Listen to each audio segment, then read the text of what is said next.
Before we get going into your Hockey IQ podcast episode, I want to thank our sponsor, Rapid Shot. Rapid Shot is the smart shooting lane. It's like a batting cage for hockey players. Very cool. Tracks your shot in three ways: accuracy, shot speed, and reaction time. Easy to use. Actually, I used it when I played and was growing up.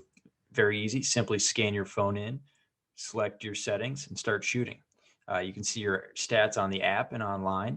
You can check them out at rapidshot.com. Great small business. I actually grew up with one of the owner's sons and have played with all the family members by now, just in local pickups here in Ohio. Very cool local business. Awesome product. I love it. I know quite a few NHLers have them in their homes. A lot of D1 programs have it at their rinks. So you have to check this out. Rapidshot.com. Check it out. Rapid Shot, thank you so much for sponsoring our podcast.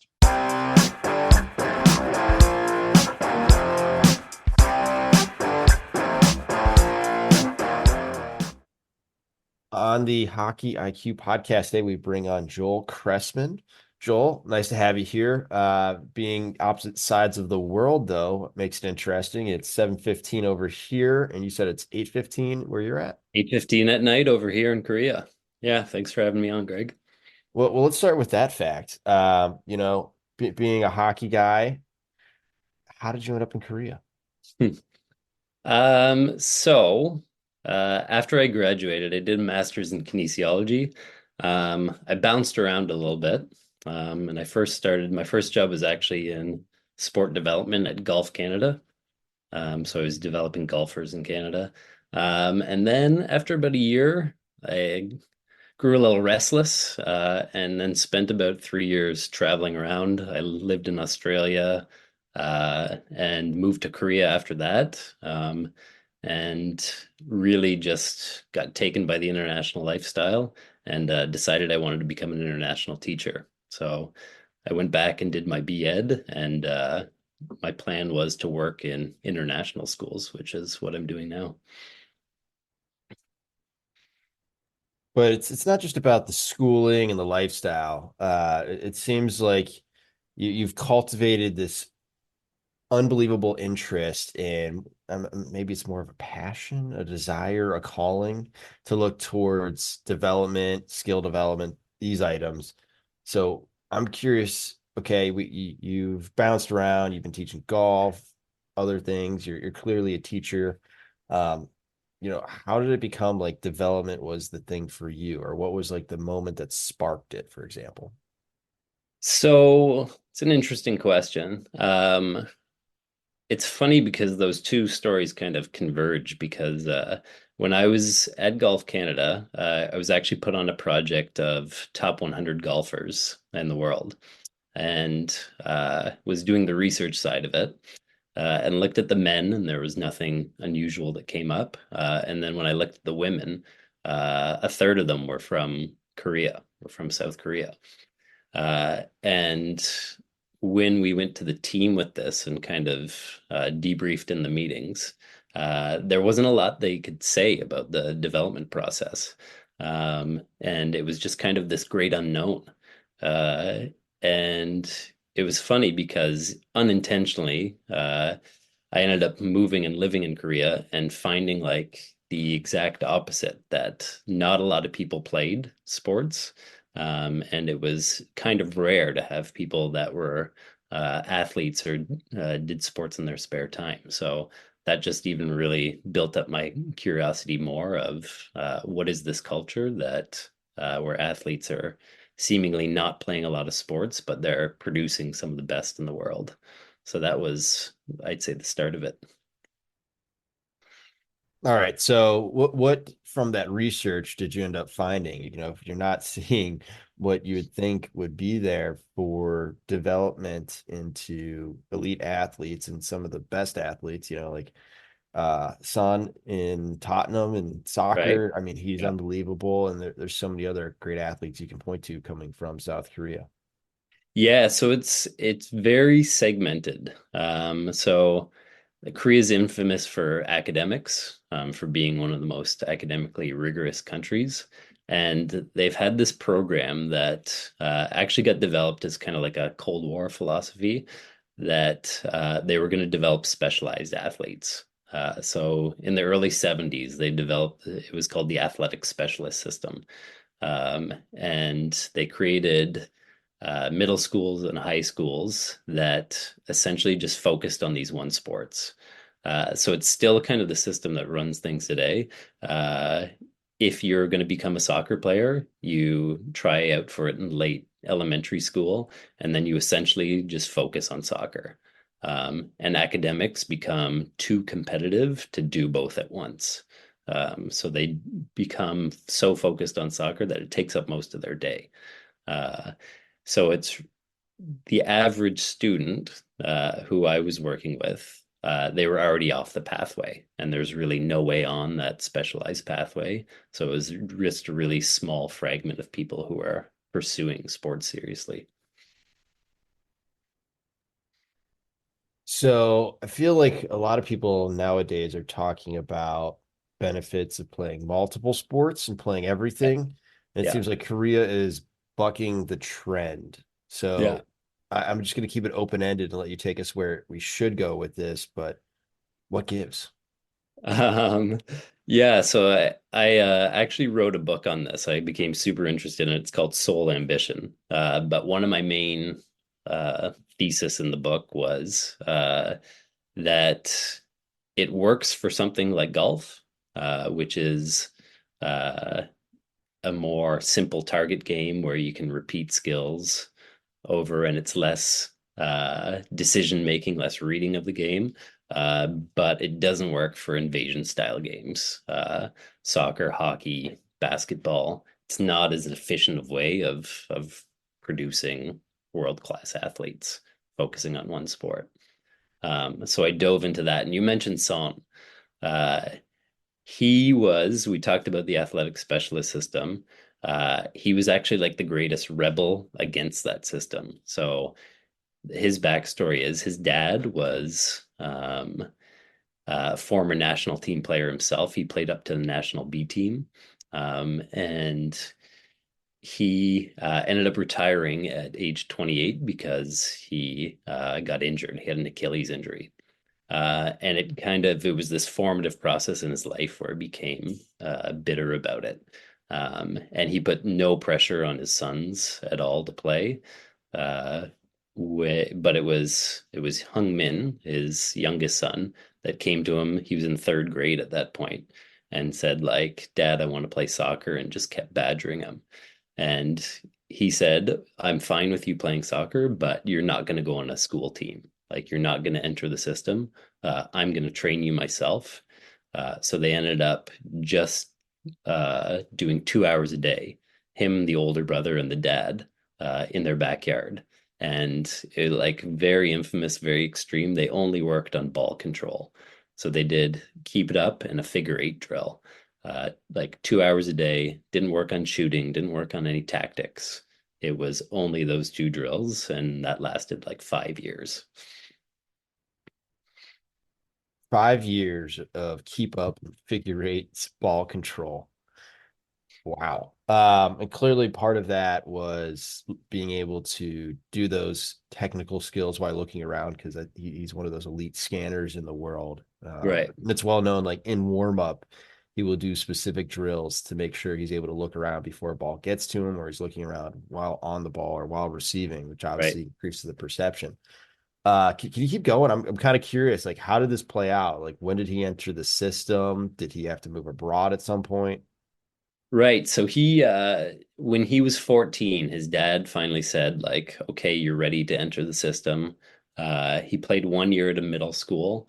And he's got some great quotes in his autobiography where he says a lot of what they were doing was confusing to him.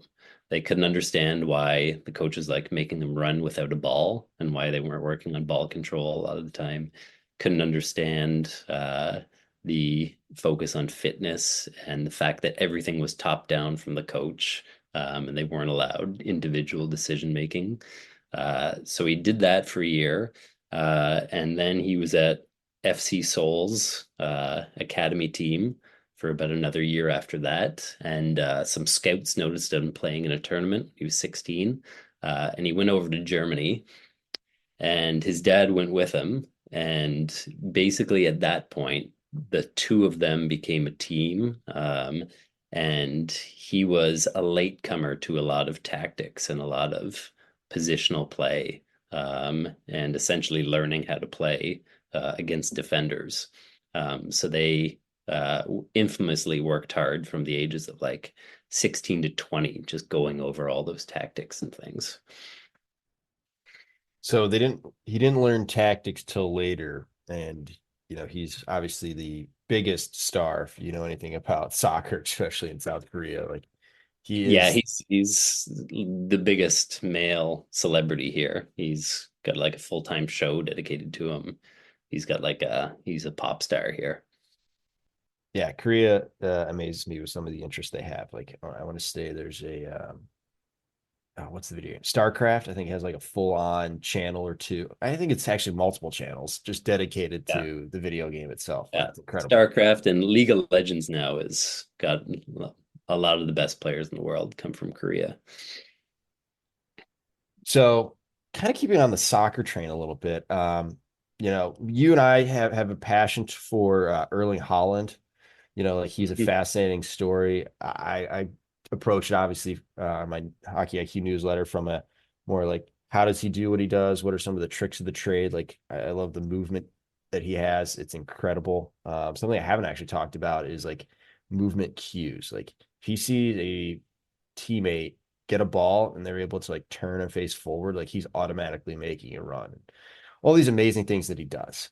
Right. You did great research on, how Norway looks at developing athletes, which is another subject I've kind of touched on in one of my supporter Mhm. posts about like, how does this country with so few people develop some of the best athletes? They've got unbelievable volleyball teams, golfers, like not even just like winter sports that you'd expect in Norway, like Right. also sports in the Summer Olympics. They're one of the best teams at developing medalists there.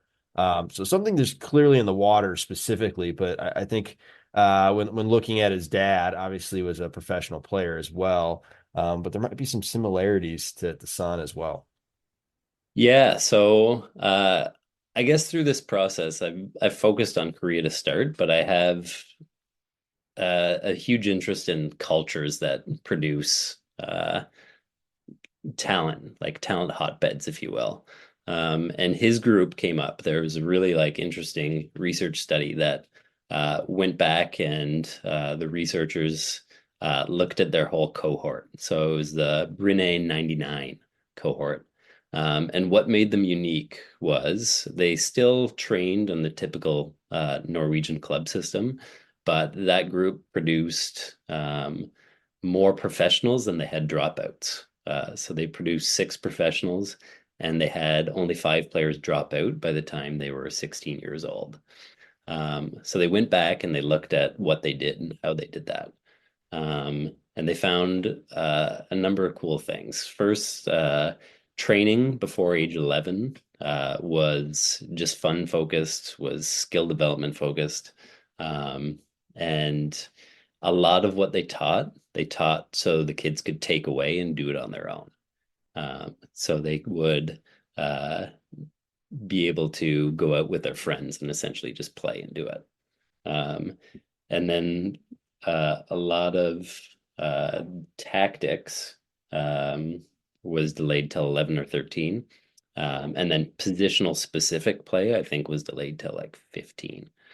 Um, so they were keeping this model where they were just focusing on individual skill and it was all fun based.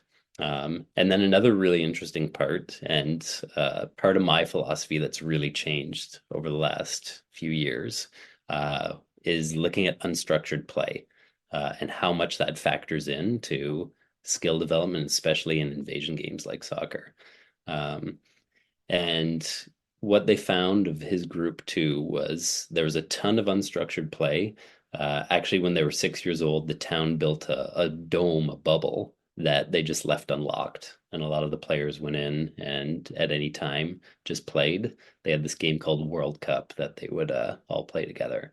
But it was all mixed skill. that they play. They'd make sure teams were even, and the best players wouldn't just go out and dominate and score all the goals. The challenge was to involve everybody and to make sure that everybody was touching the ball at equal times. Um, so yeah, I just found that super fascinating. That it was essentially a grassroots focus program that wanted everybody as long as possible until they were 16 years old. They didn't want to select people at all. I think there's a few things to unpack with that. One is just like I've always found like there's like almost a cohort. Like you can't do it alone. Like usually Right. there's someone in there that catches the bug of like in figuring it out early on. Like you are in control of your own destiny of sorts, Hmm. and starts to like push the others. Some people have that natural tendency as a person, but they like bring people with them. And Right. because they're improving and they're pushing others to improve, it like just levels up uh, each Yeah, other. it's funny you say that because the other aspect of that article too was how uh, I think the word they use was pro-social. How everybody like stayed away from drugs and alcohol, and they were contributing to the community, um, and they were just solid people and role models, as well as passionate about sport. Yeah, like it's very rare you see one person like take that step and do it themselves. Like it's just so difficult for many reasons to do Right, that, become like the renegade of sorts. right, But being able to have that as a cohort, like, and usually it's sponsored and encouraged by someone. And I think another piece to this, and Iceland's a great example in their soccer of like how they basically a part of their plan was to build these domes of just fields that people in the community can come to and play. And it wasn't always like all the ages were together, the 11s, the 12s. There's right. this intermingling, which shows like where could you go, but also at the older ages, like giving back and teaching. So now, like Yeah, as we all know, if you could teach it, you've probably learned it pretty good. And if you can't teach it, you got some more ways to go. So right. a lot of that development from being intermingled with ages and having the unstructured, and sometimes you need the encouragement to share and do these things, but just having access to it, it's just an unbelievable thing. And the last piece I really wanted to touch on was like the role of the adults. In Norway, they've got their, I don't know what we would call it. I'm just going to call it the manifesto of like rights for children Yeah, in yeah. sport, and what that looks like, and making sure that the child is at the forefront. And I think Mhm. that's something that we don't consider when building the systems. It's like I know a lot of people like want to professionalize sports, especially youth sports Yeah. now, and it goes further and further down the line now. You've got like U9 AAA, I'm like, which blows my mind. Like everywhere in the world, you've seen good development that this does not happen, especially Right. in, like you said, the invasion sports like ice hockey and soccer, etc. Yeah. Yeah, and the interesting caveat to that too is they had some parents that were former pros, which obviously helps genetically, but it was interesting to me that everybody was on board with the system. So Holland's dad was a former Premier League player. Uh, he wasn't pushing for more playing time when Erling was 8 years old. He was very comfortable with what's going on and had trust in the system. Uh, and I think having role models among parents with that too is just so crucial. Where you have these people with experience that have been there, that trust in what they're doing with kids. Yes. Two things I want to kind of to pull on as we continue the conversation here is we've talked about unstructured play, melding of the ages. Like there's a great benefit to going towards older peers, especially if you're more advanced for your age, because now you're Mhm. forced into maybe not having physical domination, or I'm just maybe a little bit quicker mentally than my peers. When you start getting to older folks, like, okay, and you've got to adapt, figure things out. And then the second piece of like, how do coaches play a role in this? We've talked kind of about parents a little bit, but how do coaches play roles in this? And one of the things that I've been focusing on in the last probably 2 years specifically is like as players giving questions and like trying to encourage and create the system one Right. before getting them to ask questions, but not exactly giving them the answers. Hmm. You know, res- I love Ron Swanson from Parks and Rec, like great TV show. And he's always like, the best witness is a hostile witness. That's why I'll answer every question with a question. So then I was like, man, that's actually really good. Obviously, not in maybe that situation, but just the idea of not giving the answers to the players, like giving them things to think about, even though like I may know the answer, but Right. encouraging them to have that self-determination of sorts and start getting reflective. Curious your Right. thoughts on this. Yeah, that's actually something I try to do as well. And it's interesting because it's almost like a philosophy you need to explain and practice over time to get it to be effective. Because a lot of players I've found, they want the easy way out. They want you to tell them, you're the coach, you should be telling me this. Um, So it's something that like I teach PE. Teaching games for understanding is the name of a framework that we use, where essentially it's playing, finding a problem in the game, and then stopping and talking about it, um, and talking about possible solutions and how those organically could come out. So yeah, I find that I bring that to my teaching or to my coaching style naturally. Um, and for example, I coach middle school volleyball right now, telling them that I see a weakness on defense, but not telling them what it is, have them think and figure it out. So it plants that seed of, oh, yeah, I don't have to worry about my own play. I need to start to analyze the other team's defensive structure and start to see those weaknesses as well. Yeah, I find sometimes in question asking, a lot of coaches get too broad. Hmm. Like, for example, I'm seeing a weakness in our defense where we're struggling with blank, or like the other team is struggling when we do what? Like where it's like it's a open question where they have to think and reflect, but it's not so open where they have no idea of like where we Right, want them to right. focus. So it's like Yeah, that you're guiding them focused down open the question. path. Yeah. Yeah, exactly. Uh, Because There I was find actually in the Holland article, there was actually a great example that they were older. I think they were 13 years old and they were at a tournament. And the coach or no, they were getting beaten badly by this other team, by a striker on the other team. And the coach pulled the team aside at halftime and says, that striker's really dominating you. I know how to stop him, but I'm not going to tell you. And then he just walked away and let them figure it out the second half. there's a lot of power in just like figuring it out. Right. And I do that with like my practices too. Like I don't like giving structured routes with a lot of stuff. It's a lot of situation. Like we're going to figure out how to do a forecheck. Here's some basic guide frames. And then a matter of like, okay, things aren't going well. What are you going to do? Right. And getting them like talking to each other, even though that can be a struggle, particularly with my age group as high schoolers. Like they all want to be like the cool guy who doesn't make the mistakes, and Right. just figuring out, oh, I can be humble and vulnerable and have these conversations, admit I don't know. Like one, it's great for obviously personal development, but also development of them as athletes of what needs to happen here. How can I Hmm. best do this? Or I need to ask questions and get with my teammates. Maybe it's a freshman with a senior and that dynamic, just the figuring it out. It's the same. It's Yeah. another great reason why to get rid of your whistle too.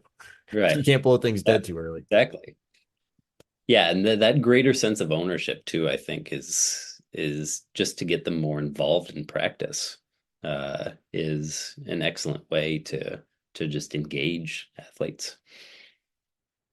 Yeah, just like engagement and getting them like as coach, like I always want my players to chase me a little bit where like I know things that you don't, and I know that you know this. If you want some Right. answers or like some guidance, you actually have to start coming here, which takes a while to develop that. But once you get there, I feel like it's just a great spot to get to.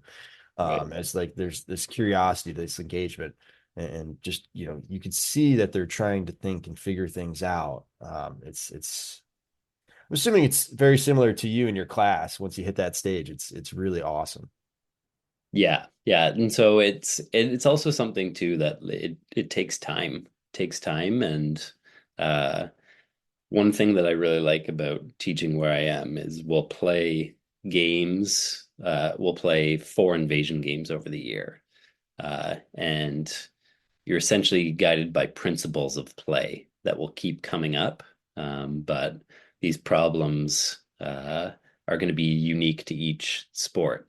Um, and then it's awesome when students start to see the connections between the different sport. They're like, oh, yeah, I did that in rugby.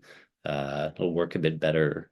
Or this principle will be completely different in ultimate frisbee because the disc now will fly the entire field versus a large ball that you can only throw backwards. So it becomes about stretching space in a different way. Yeah. Curious your thoughts on practice. There's a lot on invasion games and unstructured play, but then it comes to the stage where, okay, maybe there needs to be some intention around what we're doing here. One of my, I think the most fascinating things, and I was talking with someone, I think it was 2 years ago, and they were mentioning how Kucherov literally paid a skill instructor, so you're thinking what skill instructor at the NHL level is not cheap, plus the ice time, had an ice sheet to himself, and for the entire like hour and a half, just worked on picking up rimmed pucks. So I saw that it's in an amazing. athletic article about a few months ago. That is, and he has a great quote that he's not the biggest fitness guy. He's all about getting his fitness in on the ice. And he said, that guy who was just in the gym, I know I'm going to take the puck off him and beat him. And yeah, he's just for deliberate practice at that level, a master. But he was also a multi-sport guy when he was younger. He played a lot of handball and soccer when he was in his younger days. Yeah, so you've got like this late developing type sport, right? Like your invasion type sports.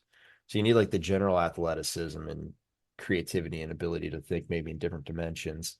And then eventually get to a point where I'll call it intentional practice becomes very important. You're not just Right. out there playing Yeah. games, like you're working on something. Like for me, I love giving specific goals within the game. Like last year I had a defenseman, and like I could see his progression was really nice. So he came to a point where I'm like, okay, this kid could just completely dominate. So my challenge to you today is to go from your self-limiting, like I play defense, get the puck up, and I just gap up, to okay, I want you to go at least 3 times this game, going from coast to coast, where you're taking it from one zone all the way and skating it into the other, and just having Right. that within a game, but also you can do it in practice, like giving little skill pieces as you see players, uh, piecing things together. Like Right. here, work on this. Like one player was, I want to see more area passes, so you got to throw 5 area passes this next game. Right. So essentially you're adding constraints, which is yeah, the my coaching style, I'm moving more towards non-linear learning and adding constraints to games. Um, and it's a process because I think there's a certain uh, unconscious understanding of what a practice should look like, even when you come in as an adult, as a coach. And that to learn a skill, you're going to drill it this way and just, go over and repeat skills. Um, and I say I'm on a gradual transition away from that, where I'm trying to find constraints like that to limit things from happening. So it may be like in volleyball, constraining space. I do a lot of half court stuff where it's all over the net, but it's a divided up, smaller version of the game. Um, and that's also one guiding principle that I've tried to work on or have implemented a lot in the last few years. I was at a conference a while back, and the guy said, "What is the smallest numbers you can have to keep the logic of the game?" And that just really resonated with me. So, for example, hockey, if it's a 5-on-5 and you can make it 2-on-2, make it 2-on-2. So you have those micro decisions, and you have that ability to touch the puck so much more often. So especially for young kids, I think that's just invaluable, getting that time. Yeah.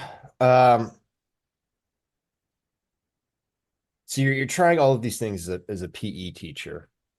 And I know you kind of probably have some ideas as like what are the principles that I'm utilizing to make myself effective in my role. You're not one of these people who just shows up and let's just, play this game today. I'm assuming you're taking things to the next level. Like you clearly have a desire for better and continual Right. learning. Curious, like what are these principles that go into your class? So we have yeah, I'd say PE is has the game has changed a lot, especially for those of us doing it at a higher level. We have gameplay principles that they're called. So every unit we're looking for uh, 3 to 4 things. So for example, I'm teaching cricket right now. And cricket, we're looking at whether you can hit the ball into open space. So you're scanning at the defense and looking where they're not, hitting it into open space. Communicating as you're running, and trying to maximize the amount of runs you score by communicating with the partner you have to run with. Um, and what else? Defensive coverage and setting up relay throws is the other one. And then ready position and defensive adjustment. Um, yeah, so in a lot of my teaching practice, we'll break it down to concepts like that, um, where we're really trying to develop understanding or IQ of games. Um, so uh, taking kids through and getting them to think that and put it into action and carry it over in another sport. So I that's really heavily influenced my coaching practice. Um, and I guess I really try to break it down into manageable concepts for teams that I work with, and to keep it simple and let them have individual expression within those concepts. Beautiful. Another thing I want to point out and something that you had mentioned online once was a study by Ernst and Young about corporate executives. In particular, this one was looking at female executives, that 94% of them had played sports and more than half of them played at the collegiate level. So clearly Yeah. there's some benefits here, and I'll again leave it open ended as much as possible and let you go from there. Yeah, I think it's funny that you say that because that jump into the corporate world, like being in Korea, that's not something that happens here. Uh, a lot of former athletes, you can't transition careers, and you get kind of pigeonholed, if you will, into your sport. So it's kind of this loophole of if you're an elite athlete, you turn into a coach and you use a lot of the same things that you learned when you were a kid. Where especially in America, Canada, um, staying elite for as long as possible, I think just levels up your teamwork and levels up your ability to meet more advanced challenges. Um, and so uh, I find even teaching, I get along a lot better, and it's a lot easier to work with colleagues who did play team sports in high school. The individual sport types a little more difficult, but the team sport athletes, they just naturally know the ebb and flows of working together, and they're a little more. How do I want to put this? Uh, Less panicked in stressful situations and know how to lean on other people when they need to do that. There's so many lessons through sport. I think one of the biggest ones that I've noticed as an adult working is those that may have played sports are better at taking feedback. Uh, Yeah, it's actually that's a that's good. like that's like the biggest one for me. It's like you can actually give them feedback and they won't go pout in a corner. Yeah, Yeah, and like dealing with failure, like taking a big loss, giving it your best and taking a big loss. Like it's just a natural part of being an athlete, whether you play in at high school, university, whatever. Um, but yeah, it's funny you say that feedback. It's actually building a few caricatures in my head of people I know. Yeah, I think everyone immediately went to some folks in their own life as you hear that. It's just yeah, I see it just very wide ranging. And I actually know of a few business owners. I'm a wealth advisor in my actual career, and a few of those business owners will only hire ex athletes. I mean, it could be a Right. club sport in college. Just you've got to play some high-ish level of sport because of those exact reasons. That's one of them. There's other reasons, but like there's the competitiveness, especially if you're in um, any kind of like high competitive job. There's not a high moat in certain industries. And Right. like, that's huge. Like there's so many little benefits. Right. And somebody like Haley Wickenheiser blows me away. That like She's she was next able to level. just transfer her competitive drive right into she's working with the Leafs and working in an emergency room at the same time, taking that next level competitiveness and moving it right into a career. Multiple careers in Haley's, Multiple which careers. is yeah, it's absolutely crazy to me. She's working for the Toronto Maple Leafs while I think she was in either medical school or residency. Like regardless, Yeah, it's she's doing a residency and being a player development coach at the same time. only Haley. I don't know another human being other than her that would do that. Yeah. And shout out to Haley. I know she checks out these podcasts from time to time. We love you. You're awesome. Uh, love that. Another piece I wanted to kind of talk on was like coaches basically setting the environment and then just getting out of the way. Like I know that scares a lot of coaches, but the idea of just basically like turning the keys over to the athletes. Many ways to do that. Another like prime example would be like Patrick Mahomes, like designing his own plays. Like Andy Reid, phenomenal Right. coach. Everyone knows he's amazing, but I think I forget what he called it. It was like Wednesday free Yeah, ball. that part of that quarterback series, the lab on Wednesday. Um, that was one of my favorite pieces where they were free to design any plays, but they had to bring it to Andy Reid and he had to be impressed with it. So they could design trick plays and come up with new schemes, but it had to pass his test. I thought that was just an awesome way to do it. And that like football's so structured. You have playbooks that are so prearranged that adding those things in, there's obviously a level of thought you need to give, but he's still keeping that innovation open. Well, just like you've got so many time constraints in professional sports. Sometimes it's collective bargaining constraints that you can only practice this amount of time. And regardless, they're prioritizing it. And I find it amazing that a lot of these plays end up in the game and they're so unique because they're not from a coach's viewpoint, it's from the player's Right. viewpoint that a lot of coaches are like, wait, what's going on right now? Like this that makes no sense. Like it's not in our mental Right. framework. Outside the framework. Yeah, I always tell people, I'm like, it's like in the investment world, the chartered financial analyst, like that's like the cream of the crop licensure for investment professionals. But some of the best investors don't have it. And some of them very purposely don't have it. So like that's the way everyone else thinks. Like, why would I do that?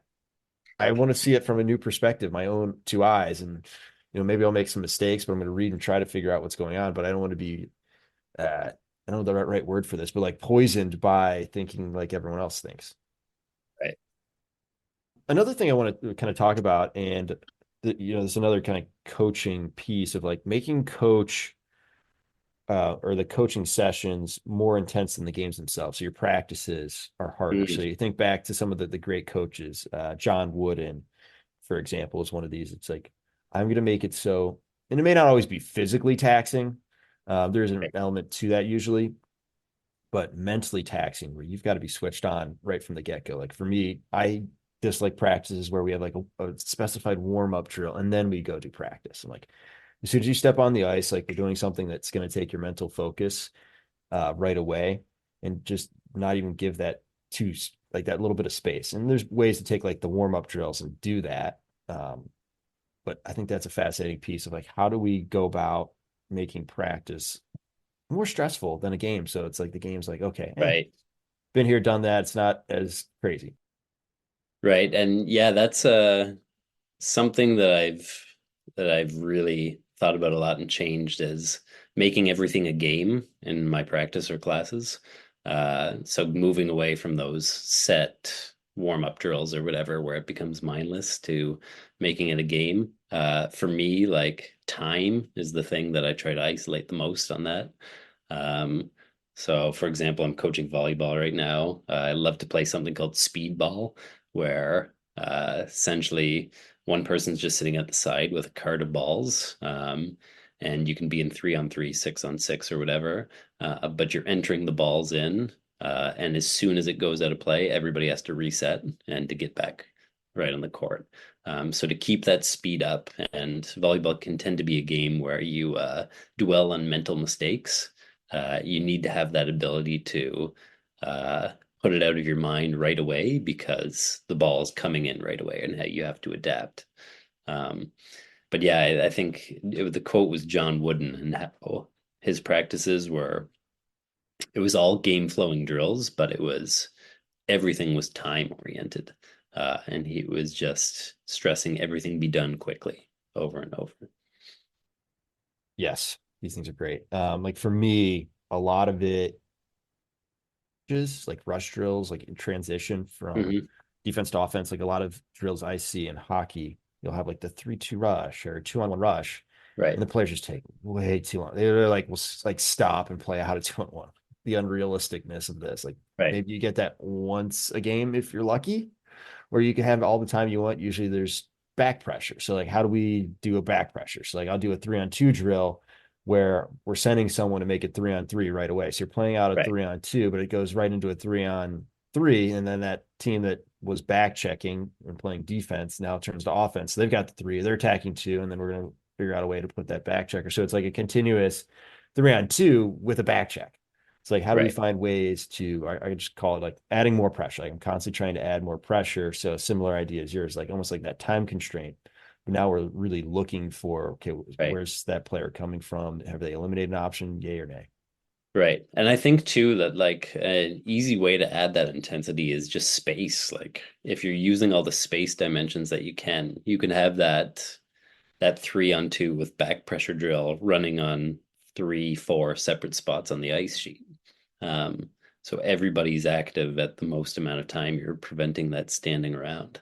Um, and yeah, just getting those reps in over and over. And then also the more uh, we're talking about giving ownership to the players. If you're repeating games over and over, they should know the exact rules and they can jump right into it. The one thing I find is some players need encouragement to explore the games. Like Right. they will Right. play to the rules exactly. Like I had one player last year. Um, I was frustrated a little bit with him because I'm like, you're not exploring the game. Like, you're not listening to the rules. Like, everyone else has figured this out. Everyone else is trying to like bend the rules somehow. And you're over here just kind of slacking off. And then you're going to the other end of the ice where no one else is because you're bored. Like, you're not Right. actually engaging with any of Yeah. this. And then when he started to engage a little bit, you start to see the wheels starting to turn. I mean, he was a freshman, so there was some maturing that Yeah. needed to be done. But like trying to find ways of not yelling at the kids, still keeping them Right. fully So involved did you and tell like him itching what them to all. do or did you ask him a question? Asked a question like, so what's going Nice. on here? One, so I was like, okay, one, we got some mental blocks we need to get over first. And then two, there's like the trying to explore. So I was asking like, okay, so how can you maybe like cheat the game a little bit? And you could just see the blank stare of like, I wasn't even imagining this. So he Yeah. needed a little bit more encouragement. Like, okay, well, instead of doing this, which is completely not like we're working on this principle, it's in the name of Yeah. the drill. Clearly, what you're doing is not accomplishing that. What is something we could do differently next time? And then it was a little bit better. Still didn't make the massive strides. There's always the personality drives everything and maturity drives a lot. So, like, how do you Right. to encourage and help kids along that path? Some Right. are more ready for it than others, but yeah, it was a lot of like question, like, okay, what's going on here? Like, why are you struggling with this when no one else is? Yeah. I need you to play the edge of the rules a bit more. Yeah, explore the space. Like, I'll give you the permission. Here's the explicit permission, but I don't know. I'm curious to see if this is something else you've noticed. Um, and tends to go down gender lines for whatever reason, but like some people need that permission to explore. Right. I don't know if it's like a structured from their house or where it comes from, but there's this need for permission. Yeah, and that actually, in my context, culturally can be pretty difficult. Um, in that usually the coach is seen as kind of the person who knows all, and everything should be top down, and it's not necessarily wanted on a team, players making decisions like that. Um, so yeah, I think a lot does come out of culture and family style, but also to whether they're used to that style of coaching.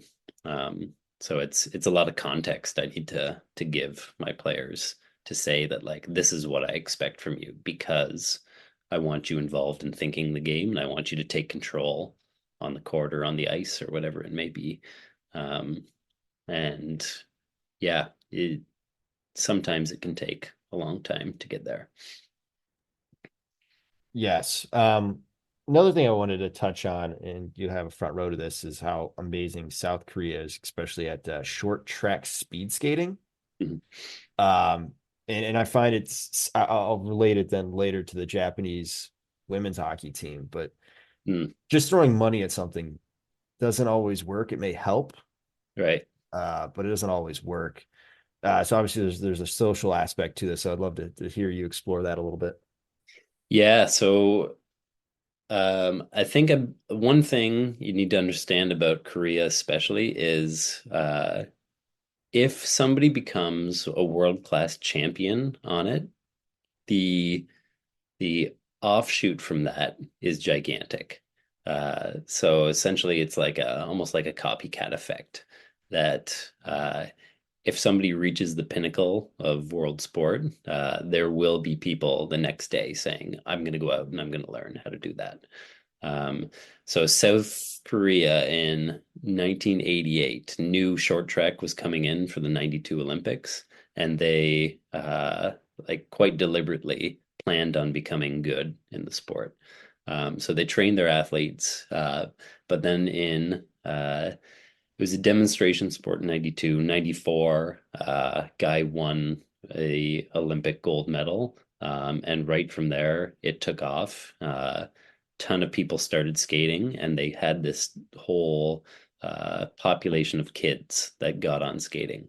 And you still see it. I was just trying to teach my son how to skate this winter. Um, there are kids in unitards and helmets and sunglasses in skates that are almost as big as their legs, learning how to do crossovers. And it's awesome to watch. They go out there and it's a sport that is huge here. It's like the biggest spectator sport in winter sports, even bigger than hockey. Um, and there's just such like a cultural enjoyment of skaters that you don't see anywhere else in the world. Yeah, and finding that enjoyment, and usually like you mentioned, it's kind of through like that culture of someone's done it before. Now other people are trying. Oh, we've got this like group dynamic, this cohort of people striving for excellence or just enjoying the sport in general. Just good activity is always great for everyone. Your Right. physicality break down as you age. So it's in terms of this fun piece, like curling is always my favorite like thing to point to in this. Like there's literally like the spirit of curling. Basically, it's like everyone gets along and has fun. Rugby Right. might be another one where it's like we'll beat the living crap out of each other, but afterwards we're gonna go hang out by the Yeah, we're gonna go to the bar and barbecue. have some beers. Yeah, that for the older crew, but yeah. Everyone just like kind of hangs out. I had this in college. I started doing roller hockey. Took my senior year, I stopped playing ice and did roller hockey, and it was just so cool because everyone went to like a city, and then you're all, majority of us are 21 at this time, so we'll do that for the face. But like we're all going to the bar, and the next morning you're like, I know that guy is just as hungover as I am. Like the camaraderie, like I just saw you last night. Let's have a good battle today. So lots of fun there. That kind of ended my official like things I wanted to ensure we touched on. Is there anything that comes to your mind that you want to make sure we talk about today?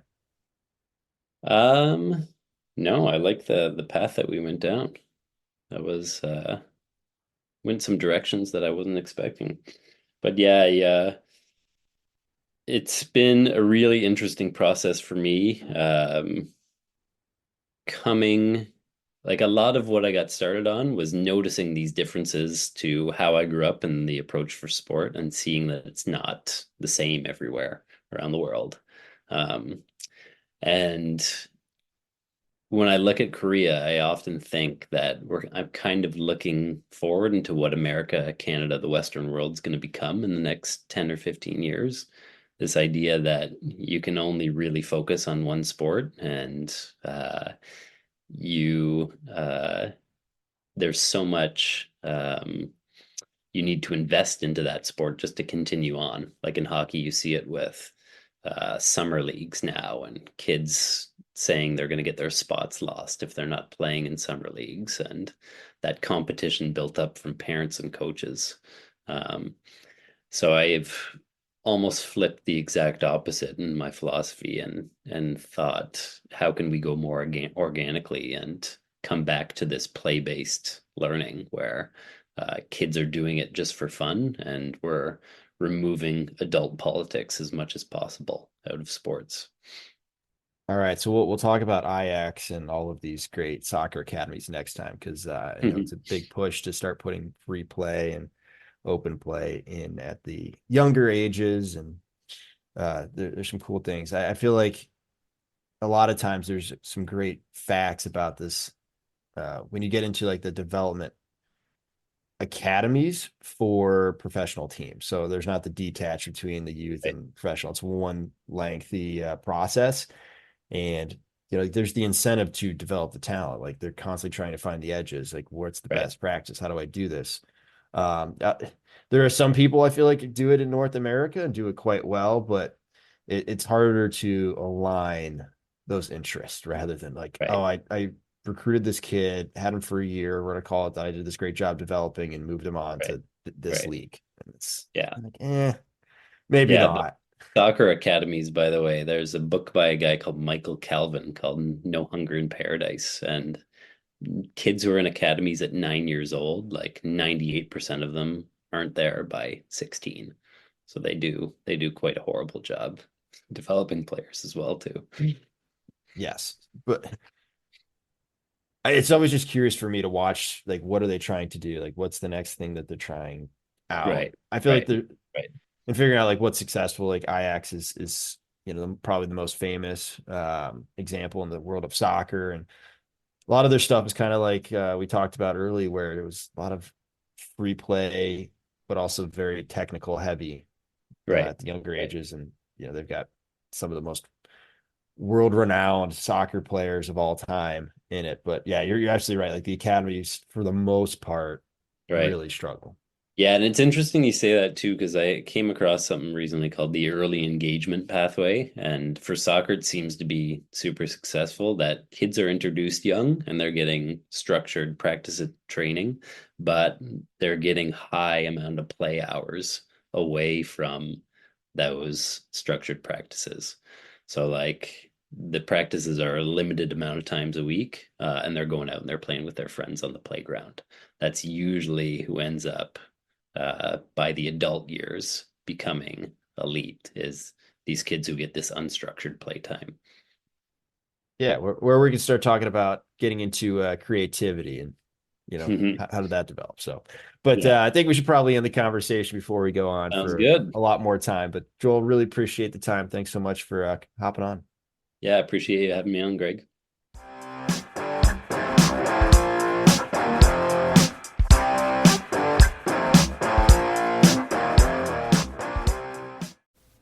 concludes this week's episode. Thanks for joining us here at Hockey IQ.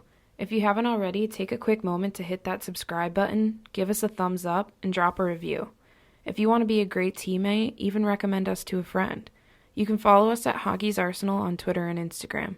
Check out the website, hockeysarsenal.com, where you can subscribe to the weekly newsletter. You won't regret it.